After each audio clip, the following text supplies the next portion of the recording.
Hey, how are you doing today? Happy Saturday. I'm coming to you straight from my living room. It's Coach B. Wiley. If you don't know who I am, my name is Coach B. Wiley. I'm a certified professional life coach. I specialize in dating and communicating. I believe that now more than ever, dating is down the drain and communication is even worse. So I wanted to come on this live to talk to you about 5 things that I think a lot of single women, single parents, single moms need to conquer before you actually put yourself out there on the dating scene, because a lot of women, number one, before we even get into it, a lot of women blame themselves and think that there is something wrong with them just because they're single and they're ready to mingle and they have yet to meet who they're supposed to be with. And a lot of women are in desperation mode. A lot of women now, because they're lonely, because you're coming out of a relationship and you haven't dated in a while and you don't know how to date, so you just hop on to whatever guy plucks you out, and it's not even a good fit.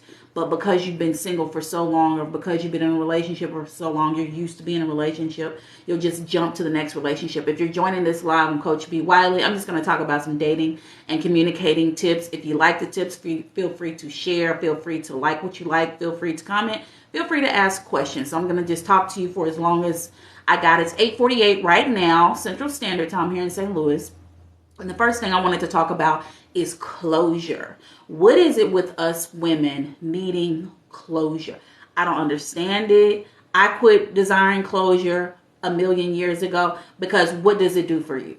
Let's say you were dating a guy, everything was consistent. Let's say you was with him 6 to 8 months. Then all of a sudden he broke things off and you're confused as to why. He did tell you, I want to be done, and he's washed his hands of you. However, you can't seem to move on because you're stuck. And I want to understand. I'm going to write that down. It was 8:48 when I started, so I'll know how long I've been on this live.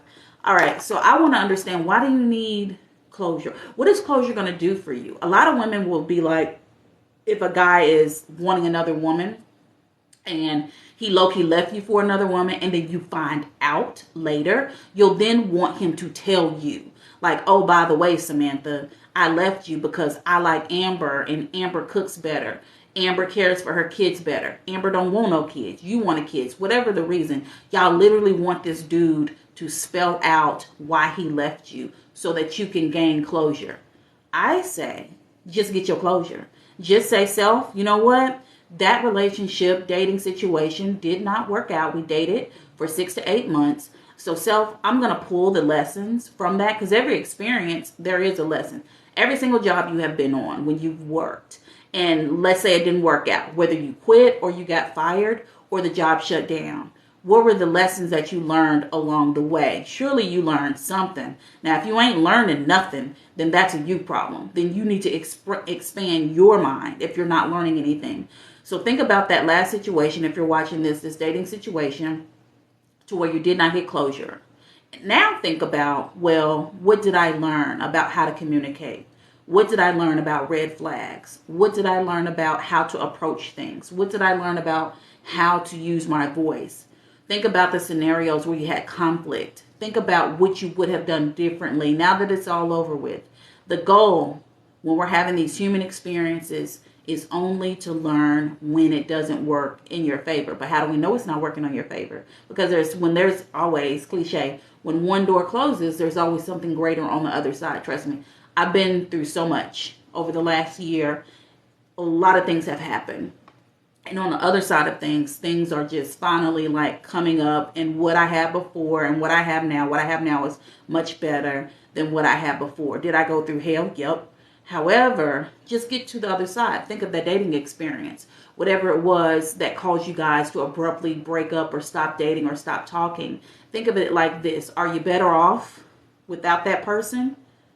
Are you better off? You have to be honest. And if you don't know how to be honest with yourself, that is a whole other problem. Sisters, you got to be honest when it comes to this dude. Think about that dude who you want closure from. Think about it from day one. What are some things that you overlook? Did you have asthma and you know that he was a smoker? But because you thought he was so handsome, because he was respectful, responsible, took care of his kids, worked out. I have to sneeze. Oh, I got to sneeze. did you just overlook those things?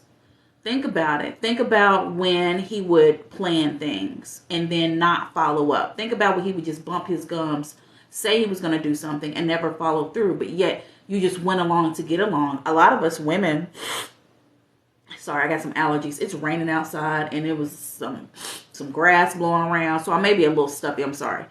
But just think about those situationships, those dating relationships, or whatever you want to call what you had going on. Was it as good as you thought it was? What is it good as you told your friends it was? What is your gut telling you when you're going back trying to get closure? What is your gut really telling you? Is it really telling you, oh, you know what, he was a catch and I'm missing out by not being with him? Or is it telling you, you know what, it sucks. I liked a lot of things about him. However, there were a lot of questionable things about him. However, there were a lot of things that just did not align with where I'm going. And maybe it was for the best. Maybe. So that's closure. So anytime you think about having closure with someone, close that book. Take the lessons from that experience and literally move on. Now, the other thing, let's talk about ghosting. I'm in this group. So I'm in this group. Are we dating the same guy? And the group that I'm in, Are We Dating the Same Guy in St. Louis? If you're on Facebook, there's these groups that are called Are We Dating the Same Guy? So look it up on Facebook. Are We Dating the Same Guy? Then type in your state. Of course, mine is in St. Louis. Yours can be in Arkansas, Texas, Memphis, whatever. So type it in. So I'm in this group, right? And this girl got ghosted. If you're watching this, how many of y'all been ghosted before? How many of y'all been ghosted? The last time I was ghosted was like, I remember because I don't know that I've ever been ghosted. But the first and last time probably I'd been ghosted was like in 2017. And so it was just like, what is happening? And I had talked to this person. I had known this person for months. And I was used to talking to this person until they decided they didn't want to talk to me no more. And I was so devastated at that moment. And I'm laughing because it's just like my mindset back then. I was so desperate. I was so thirsty. I was so green. I was so naive. And I'm laughing now because I've evolved. Obviously, I've evolved. And it's just like, what in the world? So if you're watching this and you've been ghosted, maybe you literally got ghosted last night and you woke up early because you couldn't sleep. And you're just like, what the heck? What did I do? Why would this dude ghost me? And you blame yourself and you think you're ugly, you're fat, you're too skinny, you ain't got enough hair, you don't have the wig, maybe he like that, maybe your butt ain't big enough, maybe you need a bigger butt, maybe you need to get in the gym. It's like you're questioning your whole identity because this dude ghosted you and it doesn't even make sense. Like, who makes this man God to where you look up at him? If he doesn't want you, you decide you're useless, you're worthless, you're not good enough. That doesn't even make any sense. When a guy ghosts you, if and when it happens, if and or when it happens, then you have to say, if he wasn't man enough to let me know this just isn't going to work out, he don't have to give you no dissertation about why he don't want to talk to you anymore. He doesn't have to give you a speech. All he has to say is, you know what, this isn't going to work for me. A lot of men, guys aren't going to do that. That's okay. Be ghosted and be gone. Because if he's going to ghost you after a few months, what if y'all in it for a few years and he ghosts you? How bad would that be? How awful. I remember when I was ghosted, I was working corporate. I was an administrative assistant. And the woman, Ann, she was a controller. At the time, she was my big boss. And I told her about what happened with this guy. And she was like, him ghosting you and just leaving you high and dry. She was like, that speaks a lot to his character. His character is flawed. And I was like, that always stuck with me. And now, and over the years, I've heard, because I've tuned into other life coaches and other just people just talking. And I was like, wow, you're absolutely right. We got to find out about these dudes' character. And cowards will ghost. Men will sit you down and let you know, I appreciate X, Y, and Z about you. However, I just don't think it's a match. And that's respectful. And that's what men do. However, a lot of us, because I'm a woman, are dating guys who are guys. They're not men. And they're going to just pull the rug right from under your feet. And they're going to ghost you. That doesn't mean that you beat yourself up. That doesn't mean you jump off a bridge. That doesn't mean you cut off all men. That's a lot of that going on too. Women are just like giving up. I heard one woman say the other day how it's been like a few years and she's went on maybe a handful of dates, and she's only done that because she's living in fear. She didn't say she was living in fear, but I'm saying if you're avoiding dudes and you're only allowing yourself to go this much into something and the dude is trying to date you, you're living in fear. Don't nobody want to live in fear.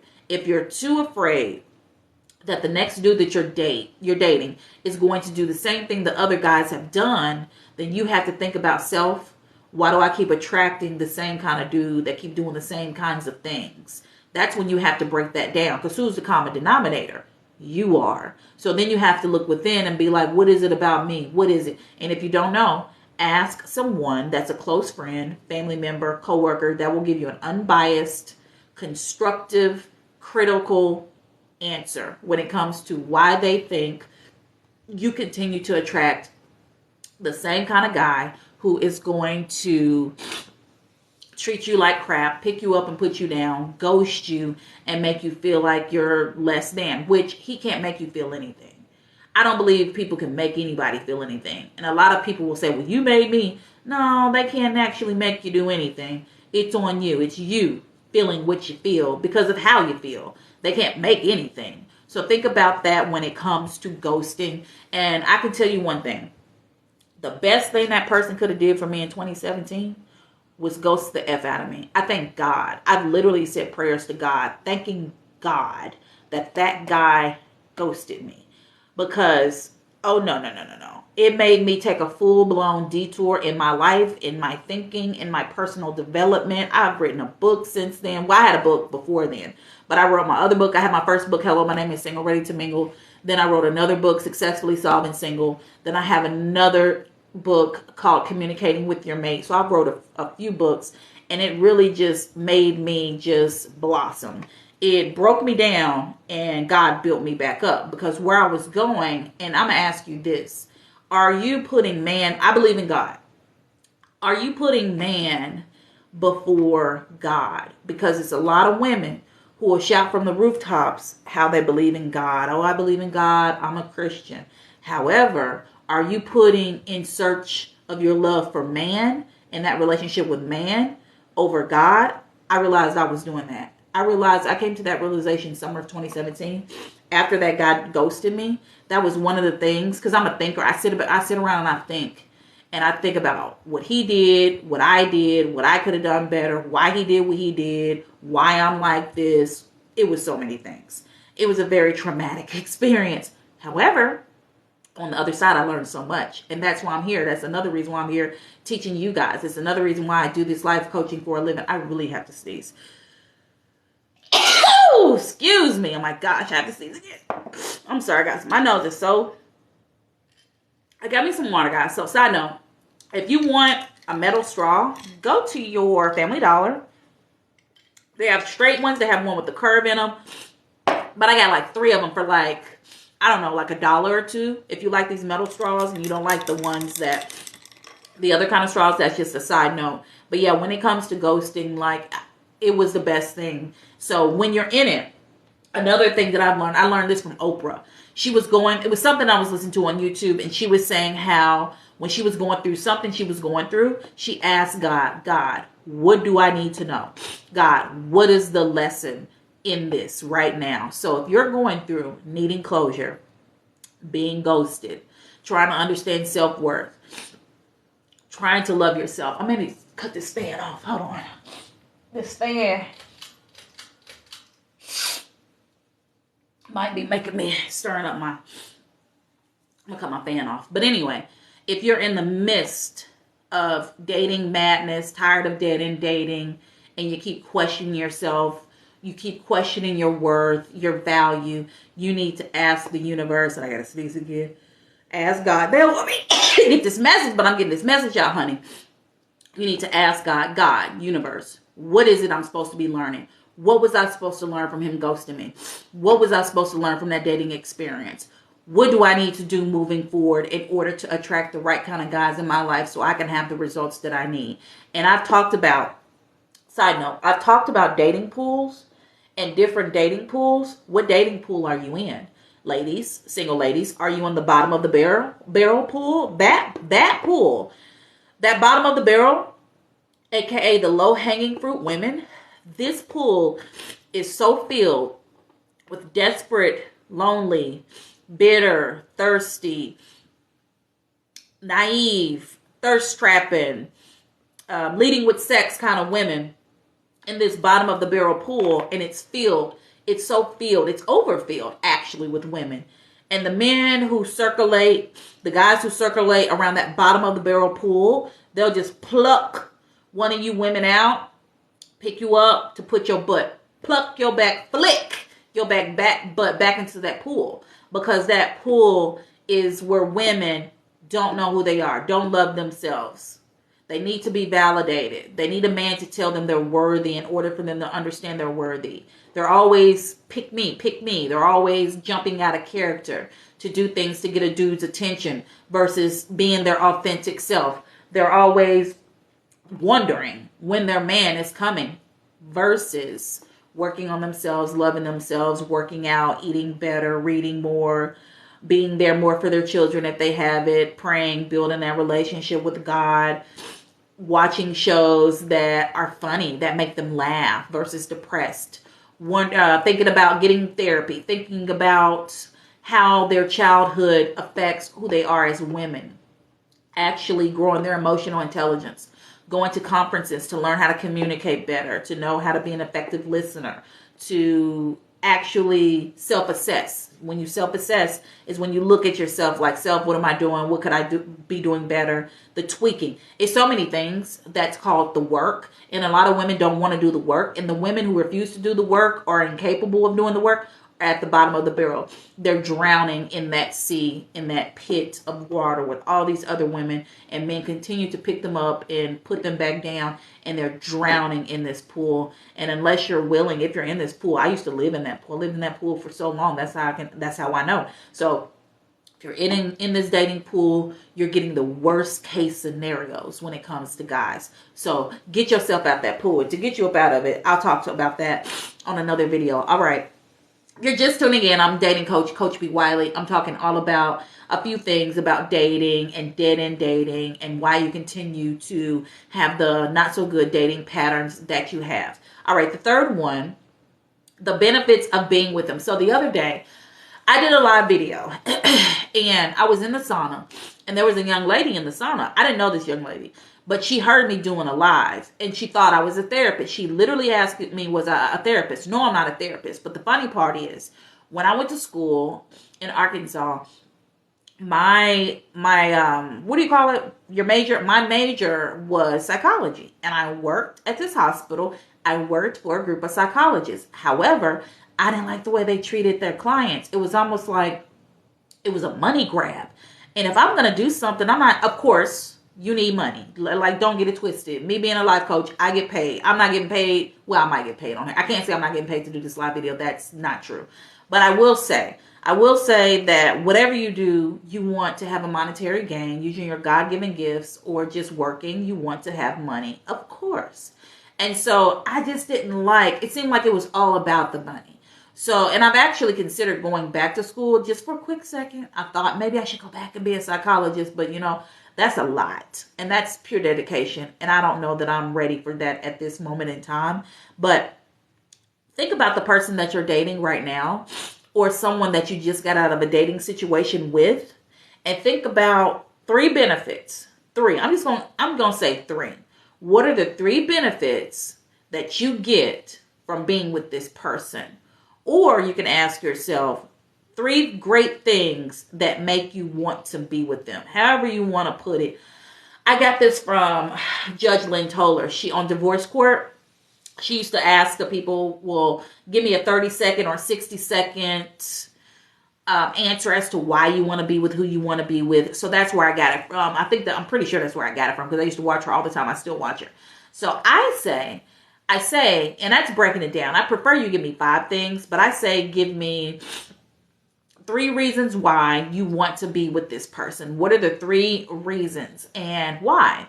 And this young lady that I asked, she literally couldn't come up with 3 things. And I'm just sitting there. We're just sitting in the sauna and it's quiet. And I'm just like, okay, are you going to give me something? She ended up coming up with 2, and she was embarrassed that she couldn't come up with 3. So I need to challenge you. If you're banging your head against a wall and you're like, I want to be with this dude, I want to be with this dude, you need to ask yourself why. What is it? And it don't need to do anything with his looks, because looks could only get you so far. And this generation is so screwed up right now because everyone is going off looks, and they think that looks can keep a relationship, looks and sex, and it's just like, that don't even make sense. Like, ask your grandparents how they've been married. My grandparents have been married 65 years. Do you really think because my grandparents have been married 65 years, they just banging around in the bedroom and they both look good? Like, that don't even make sense. After 65 years, you got to be with someone. You got to know about their character. Are they kind? Are they loving? How do they treat people? Do they have empathy? Do they know how to communicate? Who are they when no one's around? Are they a good worker? Are they lazy? Are they a cheater? Are they manipulative? Do they try to put others down to lift themselves up? I mean, there's so many questions. All right, so that was the benefits of being with him. So you need to know what the benefits. So let's go over it. So the first thing is closure. You want to ask yourself, why do you need closure when you don't? The next one is ghosting. Why does ghosting you make you feel less than? The number 3 thing that I've been talking about, that I just got done talking about, is benefits of being with him. If you can't name off the rip like this 5 reasons, I say 3. I'll give you 3. 3 reasons of why you want to be with this dude and why he's the love of your life. And clearly we have bigger problems. I don't know who this is. Somebody's trying to join this live. Why? I don't know. All right, I got 2 more. So petty betties. Let's talk about the people who like to be petty when dating. I was once talking to a girlfriend who is going through a divorce, and she was telling me how she's petty. She owns the fact that she's petty, and I've never understood pettiness. I'm gonna have to get some tissue, guys. Hold on.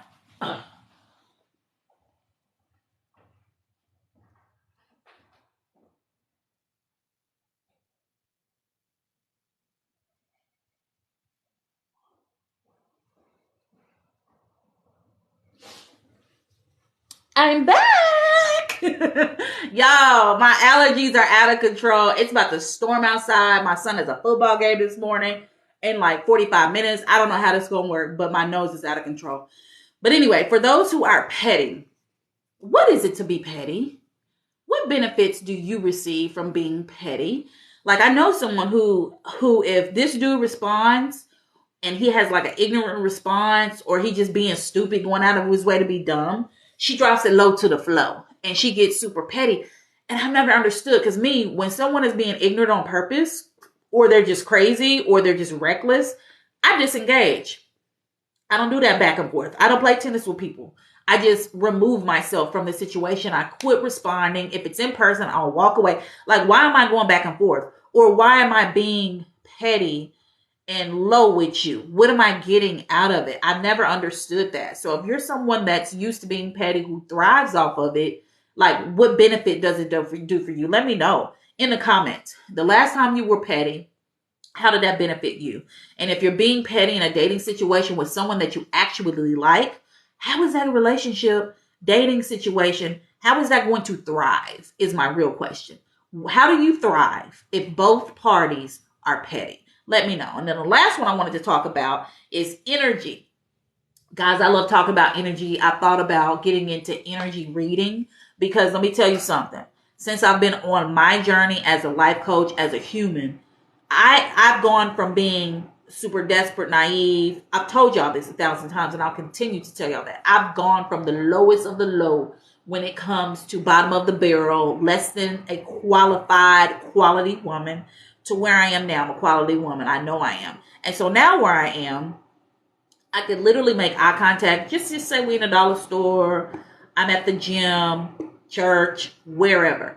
All I have to do is be in the room and make eye contact with a dude to know if he trifling as hell. And I remember the last time this happened, I was at the Family Dollar and I was in line, and there was a dude and he was with his woman. It was a dude. And you know how you me looking around, you can make eye contact. That's what happened. I made eye contact with him immediately in my gut. That Negro ain't talking about nothing. He cheating on her left and right. And if I wanted to holler, he'd holler back. that was just the energy. It was just like, whew. And that's what I get. And that's why I just need to be in the room with guys to just know like what they're on. And that's why when guys approach me, mostly younger guys approach me now, I don't know what it is. Ever since I turned 42, guys, young ones, we talking about in their 20s, they are like, hey girl, hi. And I'm like, bye. Because come on, I'm 42. Come on. And so it is super windy. I don't know what's happening. This is my patio right over here. Who's trying to get in here? There's Doctor. Anyway, there's a patio right over here, and it is windy. It is dark, and it is 9:12 in the morning. I don't know how they're gonna have this football game because it looks crazy outside. But and we got a pool party at my apartment complex today. We got a pool party, and that absolutely not. But anyway, so energy. Back to your energy. When it comes to your energy, ladies, when you got to check your energy. And I've said this before, not only the dude's energy, but your energy, you need to check it. Is your energy giving sex? Is your energy giving desperate? Is your energy giving I'm alone? Is your energy giving I'm looking for a baby daddy? Is your energy giving, oh my gosh, I'm a thirst bucket? Is your energy giving low self-esteem? Like, what is your energy giving? Is your energy giving I want a sugar daddy? Whatever your energy is, you got to check up on it. And if you're unsure, think about the guys that you've attracted. The patterns in the guys you attract. Do the guys you attract always just want to sleep with you? Do the guys you attract want to immediately move in with you? Do the guys that you attract literally want you to take care of them? Do the guys that you attract want to just be up under you all day while you cook food and feed them and rub their feet? You'll know your energy based upon the kind of guys that you attract. I had a long history of attracting guys who were emotionally unavailable, emotionally uninvested. Ooh, that's probably one of the worst kind of guys to attract, other than cheater, whatever. But the emotional detachment, uninvestment, not being involved emotionally, not want to open up emotionally. For me, that was the worst. And it's just like, I'm not about to pull your teeth. I'm not about to bend your finger back to get you to engage emotionally. I'm not about to pluck your eyebrows out. I'm not going to do that. I'm just going to disengage. So if you're involved in someone who is emotionally unavailable, uninvolve yourself. Because ain't nothing you can do to get a dude open up to you emotionally when he just don't want to. Okay, so how long have I been on this live? I started this live at 8:48. It is 9:12. And if you're just tuning in, I talked about closure, ghosting, understanding your self-worth. Tell me benefits of being with him and why you want to be with him. 3 to 5 things. I've talked about people being petty when dating, and how your energy is everything when you're dating, and what his energy means. I'm going to go ahead and end this live. I'm Coach B. Wiley. If you liked anything that I shared in this video, feel free to share it, heart it, like it, do what you do, follow me. If you want more content like this, feel free. There's over 500 videos on my YouTube. The link is in my bio, Coach B. Wiley, on all the things. If you ever want to ask me a question, I'll give you a quick answer. And if you want to work with me one-on-one, my mentor.life, Coach B. Wiley. The link is in my bio. Book a session with me, and I will be glad to work with you. Outside of that, I'll see you in the next video. Let's see if I can turn this thing off. Bye-bye.